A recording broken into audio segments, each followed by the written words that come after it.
السلام علیکم ورحمۃ اللہ وبرکاتہ نحمده ونصلی علی رسولہ الکریم رب اشرح لی صدری ویسر لی امری واحلل عقدۃ من لسانی یفقهوا قولی رب زدنا علما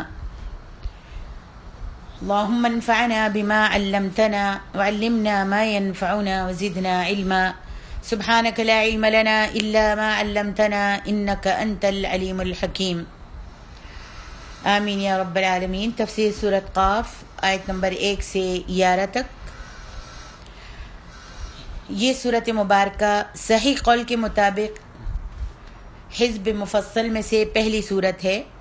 یہ بھی کہا گیا ہے کہ مفصل صورتوں کا آغاز سورۃ حجرات سے ہوتا ہے۔ عوام میں جو یہ بات مشہور ہے کہ اس کا آغاز عما یتساءلون یعنی سورۃ نبا سے ہوتا ہے، تو یہ بالکل بے اصل ہے۔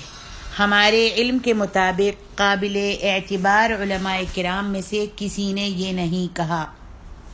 دیکھیے امام ابن کثیر، حافظ امام ابن کثیر اپنی تفسیر ابن کثیر میں لکھتے ہیں،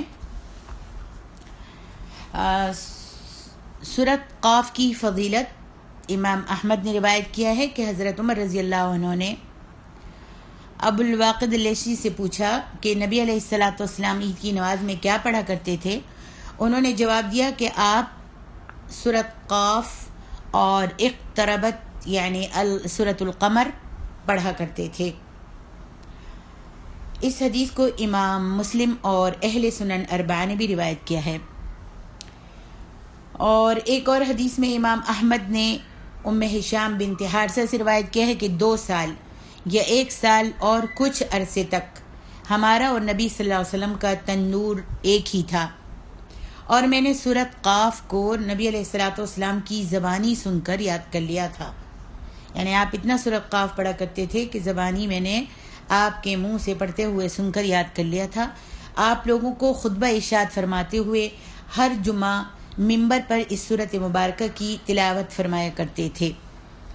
اسے امام مسلم نے بھی روایت کیا ہے۔ مقصد یہ ہے کہ نبی علیہ الصلاۃ والسلام عید اور جمعہ جیسے بڑے اجتماعات میں اس سورۃ مبارکہ کی تلاوت فرمایا کرتے تھے، کیونکہ یہ سورۃ مبارکہ ابتدائے آفرینش اور مرنے کے بعد دوبارہ اٹھنا، آخرت، میدان حشر میں کھڑے ہونا، قیام کرنا، حساب، جنت اور دوزخ، ثواب و عذاب اور ترغیب و ترہیب پر مشتمل ہے۔ واللہ اعلم۔ بسم اللہ الرحمن الرحیم۔ قاف والقرآن المجید بل عجبوا ان جاءهم منذر منهم فقال الكافرون هذا شيء عجيب أإذا متنا وكنا ترابا ذلك رجع بعيد قد علمنا ما تنقص الأرض منهم وعندنا كتاب حفيظ بل كذبوا بالحق لما جاءهم فهم في أمر مريج۔ قاف قسم ہے قرآن مجید کی، بلکہ انہوں نے تعجب کیا کہ ان کے پاس انہی میں سے ایک ڈرانے والا آیا۔ پھر کافروں نے کہا یہ تو عجیب بات ہے، کیا جب ہم مر جائیں گے اور مٹی ہو جائیں گے تو کیا دوبارہ اٹھائے جائیں گے؟ یہ واپسی تو عقل سے بہت بعید ہے۔ یقیناً ہمیں علم ہے جو کچھ زمین ان میں سے کم کرتی ہے، اور ہمارے پاس ایک کتاب ہر چیز کی حفاظت کرنے والی ہے۔ بلکہ انہوں نے حق کو جھٹلایا جب وہ ان کے پاس آیا، چنانچہ وہ ایک الجھے ہوئے معاملے میں ہیں۔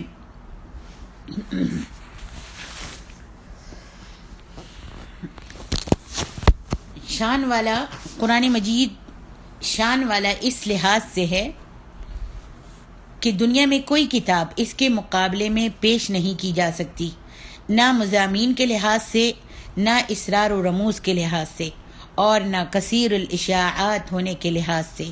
آپ دیکھتے ہوں گے کہ کوئی بھی کتاب ایسی نہیں ہے کہ اتنی اس کی اشاعت ہوتی ہو۔ سب سے زیادہ قرآن مجید جو ہے چھپتا ہے اور بانٹا جاتا ہے۔ پھر اس کی شان کا ایک پہلو یہ بھی ہے کہ اس میں جتنا بھی غور کیا جائے، اس قرآن مجید میں جتنا بھی غور کیا جائے، نئے سے نئے اسرار کھلتے جاتے ہیں، اور ہر انسان خواہ وہ علمی لحاظ سے کسی درجے کا آدمی بھی ہو، کسی درجے کا بھی آدمی ہو، اس سے ہدایت حاصل کر سکتا ہے۔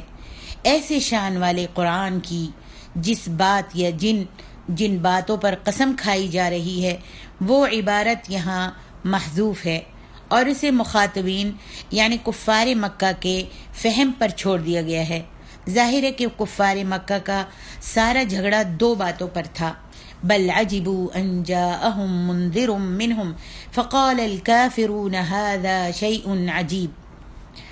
کفار مکہ کا سارا جھگڑا دو باتوں پر تھا، ایک وہ آپ کی رسالت کے منکر تھے اور دوسرے آخرت کے منکر تھے، اور قسم اس بات پر کھائی گئی ہے کہ قرآن کے دلائل اور اس کی داخلی شہادتیں اس بات کا واضح ثبوت ہیں کہ دونوں باتیں جو ہیں وہ درست ہیں۔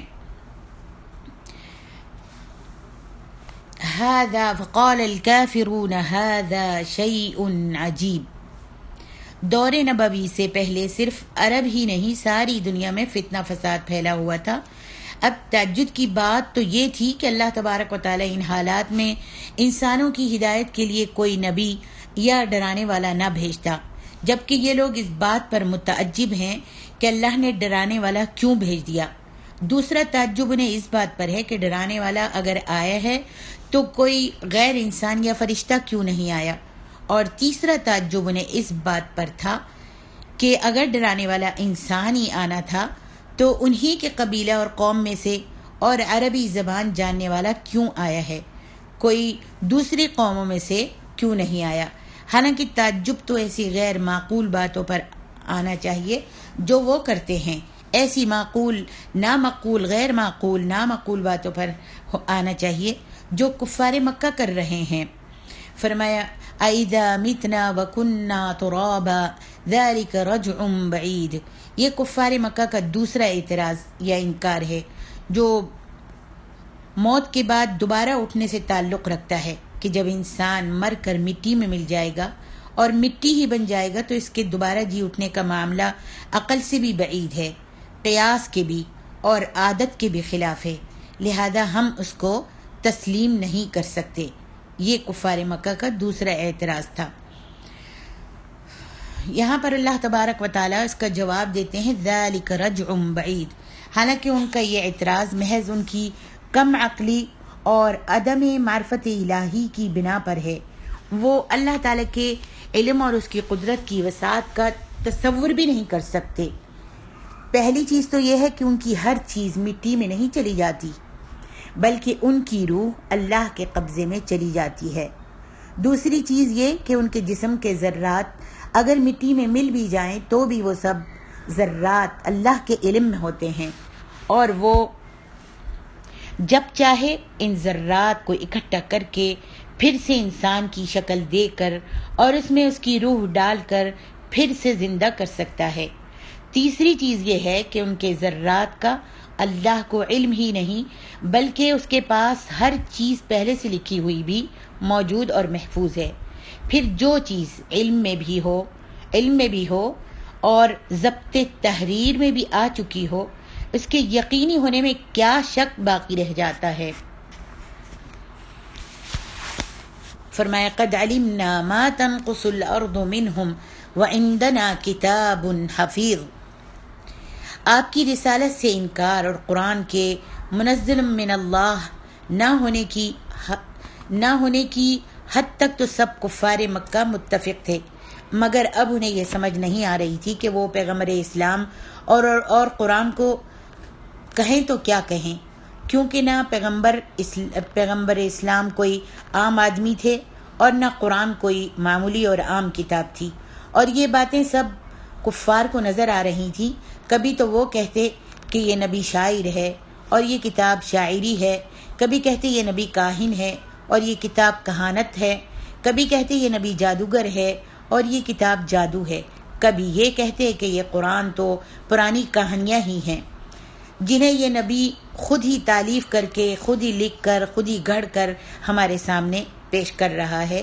یہ متضاد اور مختلف باتیں خود اس کا ثبوت ہیں کہ یہ لوگ اپنے موقف میں اپنی باتوں میں بالکل الجھ کر رہ گئے ہیں۔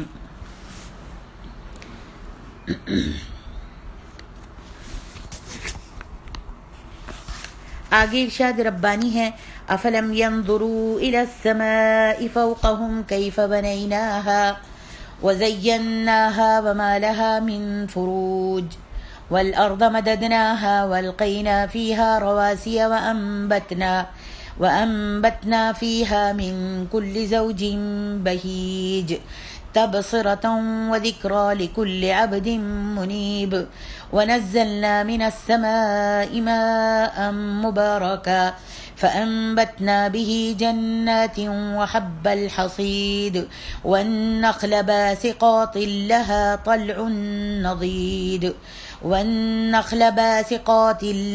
طلع نضيد رزقا للعباد وأحيينا به بلدة ميتا كذلك الخروج۔ کیا پھر انہوں نے اپنے اوپر آسمان کی طرف نہیں دیکھا کہ ہم نے اسے کیسا بنایا اور ہم نے اسے آراستہ کیا اور اس میں کوئی شگاف نہیں، اور ہم نے زمین پھیلائی اور ہم نے اس میں مضبوط پہاڑ گاڑ دیے اور ہم نے اس میں ہر طرح کی خوشنما نباتات اگائی، حق کی طرف رجوع کرنے والے ہر بندے کی بصیرت اور نصیحت کے لیے۔ اور ہم نے آسمان سے بابرکت پانی نازل کیا، پھر ہم نے اس کے ذریعے سے باغات اور اناج کی کاٹی جانے والی فصل اگائی اور کھجور کے بلند و بالا درخت پیدا کیے جن کے شگوفے تہ بتہ ہیں بندوں کی روزی کے لیے، اور ہم نے اس پانی کے ذریعے سے مردہ زمین کو زندہ کیا، اسی طرح مرنے کے بعد قبروں سے نکلنا ہے۔ اس آیت سے توحید کے دلائل اور اللہ تعالیٰ کی قدرت کاملہ کے بیان کا آغاز ہوتا ہے۔ آسمان سے مراد وہ نیلی چھت ہے جو ہر انسان کو برہنہ آنکھ سے دیکھنے پر کروی شکل میں اپنے سر پر چھائی ہوئی نظر آتی ہے، اور سورج، چاند اور خوبصورت اور ننھے منھے تارے اسی میں چمکتے دمکتے اور نگینوں کی طرح سجائے ہوئے نظر آتے ہیں، اور کسی طاقتور دوربین کی مدد سے اوپر آسمان کی طرف نظر ڈالی جائے تو انسان حیرت کی اتاہ گہرائیوں میں جا پڑتا ہے، اسے یہ سمجھ ہی نہیں آ سکتی کہ اس کائنات کا آغاز کہاں سے ہو رہا ہے اور اس کی انتہا کہاں تک ہے، اور جو کچھ معلوم ہوتا ہے وہ یہ ہے کہ کائنات کی ہر چیز پورے نظم و ضبط کے ساتھ اپنی مقررہ منزل کی جانب رواں دواں ہے، جس میں کہیں کوئی وقفہ، کوئی خلا، کوئی شگاف، کوئی سوراخ وغیرہ نظر نہیں آتا۔ اور اس سے دلیل اس بات پر لائی گئی ہے کہ جو ذات اتنے بڑے عظیم الجثہ آسمان و زمین کو اور اس پوری کائنات کو اتنے نظم و ضبط کے ساتھ چلا رہی ہے، وہ بھلا اس بات پر بھی قادر نہیں کہ وہ تمہارے زمین میں ملے ہوئے جسم کے ذرات کو اکٹھا کر کے تمہارا جسم بنا دے، پھر اس میں تمہاری روح ڈال کر تمہیں دوبارہ زندہ کھڑا کرے؟ اللہ اکبر، سبحان اللہ۔ آگے ارشاد ربانی ہے، وَالْأَرْضَ مَدَدْنَاهَا وَأَلْقَيْنَا فِيهَا رَوَاسِيَ وَأَنبَتْنَا فِيهَا مِن كُلِّ زَوْجٍ بَهِيجٍ۔ یہ دوسری دلیل ہے کہ اللہ تعالیٰ نے زمین کو اتنا وسیع بنا دیا اور پھیلا دیا کہ وہ قیامت تک پیدا ہونے والے جانوروں اور انسانوں کے لیے مسکن اور مستقر کا کام دے سکے، اور وہ اتنی پیداوار اگا سکے جس سے تمام جانداروں اور انسانوں کی تا قیامت رزق جو ہے مہیا ہوتا رہے۔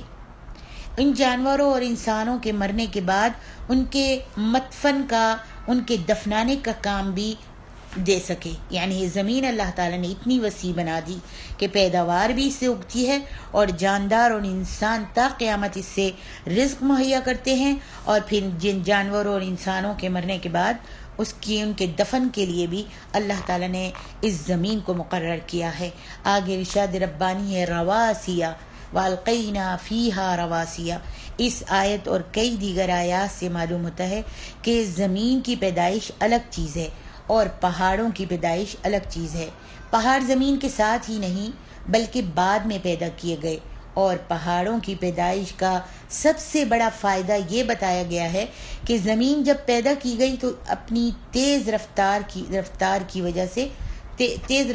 کی وجہ سے ہلتی، ہچکولے کھاتی اور ڈولتی تھی، اور یہ اس قابل نہیں تھی کہ اس پر انسان یا جانور زندہ رہ سکیں۔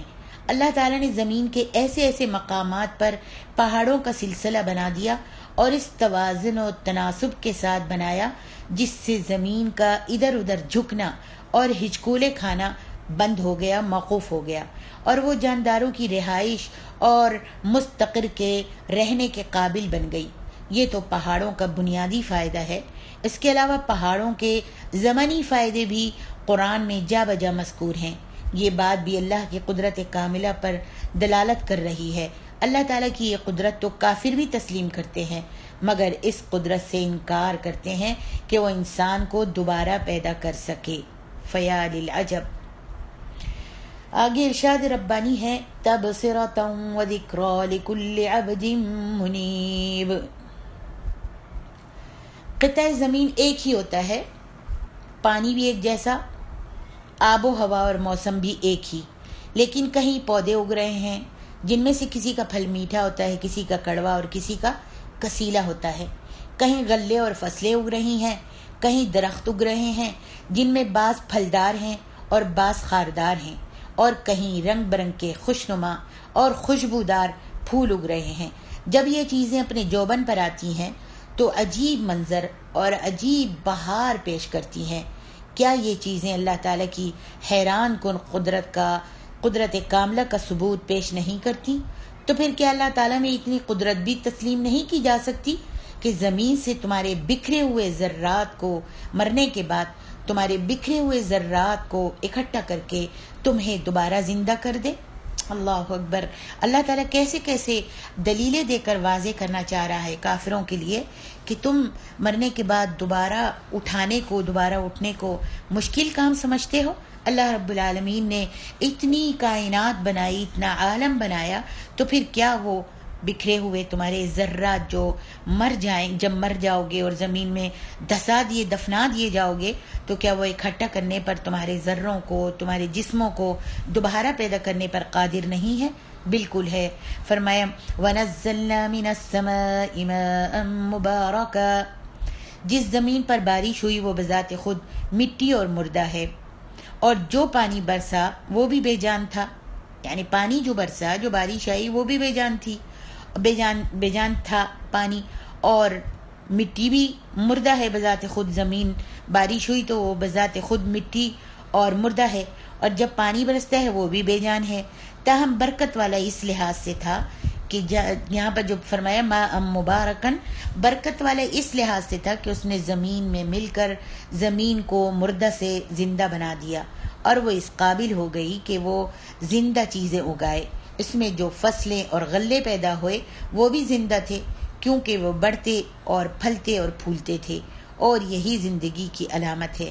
پھر کئی طرح کے درخت اور باغات، اور بالخصوص کھجوروں کے اونچے اونچے بلند و بالا درخت پیدا کیے۔ وَالنَّخْلَ بَاسِقَاتٍ لَهَا طَلْعٌ نَضِيدٌ، اونچے اونچے بلند و بالا کھجوروں کے درخت پیدا کیے، ان میں زندگی موجود تھی۔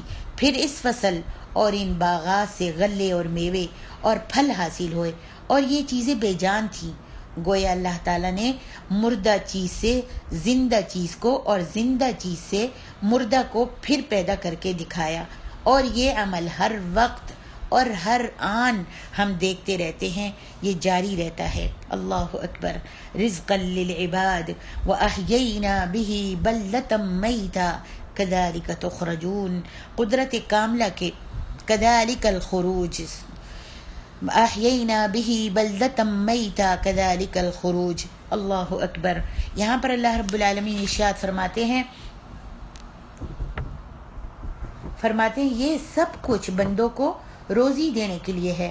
بندوں سے یہاں تمام مخلوقات مراد ہیں۔ وَأَحْيَيْنَا بِهِ بَلْدَةً مَيْتًا، اور اس پانی سے ہم نے مردہ شہر یعنی مردہ زمین کو زندہ کیا، یعنی اس زمین کو جو بنجر اور مردہ ہو چکی تھی، اور پھر جب اس پر بارش کا پانی برستا ہے تو یہ شاداب ہو جاتی ہے، لہلہانے لگتی ہے، اور طرح طرح کی بار اور چیزیں اگانے لگتی ہے، پھل اور پھول وغیرہ جو دیکھنے میں بہت خوشنما معلوم ہوتے ہیں، حالانکہ پہلے اس میں کوئی نبات نہیں تھی، مگر بارش برسنے کے بعد یہ سرسبز و شاداب ہو کر لہلہانے لگی۔ موت و ہلاکت کے بعد دوبارہ جی اٹھنے کی یہی مثال ہے۔ اللہ اکبر۔ قدرت کاملہ کے اس مظاہرے سے ایک تو مرنے کے بعد کی زندگی کی دلیل ملتی ہے، دوسرے ان فصلوں کے غلے اور ان درختوں کے پھلوں سے جو رزق حاصل ہوتا ہے وہ تمام انسانوں اور جانداروں کی زندگی کی بقا کا سبب بنتا ہے۔ یہ اللہ تبارک و تعالیٰ کی قدرت کی دوسری دلیل ہے کہ کس طرح وہ اپنی تمام مخلوقات کے لیے فراہمی رزق کا انتظام فرما رہا ہے۔ اللہ اکبر۔ فرمایا عرب کے اور بالخصوص مکہ اور اس کے ارد گرد کے پہاڑ سخت خشک قسم کے پہاڑ ہیں، جہاں کوئی ہریاول نظر نہیں آتی، شدید گرمی پڑتی ہے، اور وہاں کچھ علاقے ایسے بھی ہیں جہاں کئی سال بارش نہیں ہوتی، لیکن جب بارش ہوتی ہے تو وہاں بھی کچھ نہ کچھ سبزہ اگ جاتا ہے، گھاس اگاتی ہے، اور حشرات الارض بھی پیدا ہو جاتے ہیں۔ میدانی علاقوں میں تو یہ گمان کیا جا سکتا ہے کہ شاید وہاں پچھلے سال کی گھاس کی جڑیں کچھ نہ کچھ باقی رہ گئی ہوں گی، یا کوئی نہ کوئی زمینی کیڑا ہی کسی پناہ گاہ میں پناہ لے کر بچ گیا ہوگا اور بارش میں اس کی نسل پھلنے پھولنے لگی ہوگی، یا کسی درخت کا بیج ہی زمین میں پڑا ہوگا اور اس میں ابھی زندگی کی رمق باقی ہوگی اور بارش ہونے پر وہ اگ آیا ہوگا۔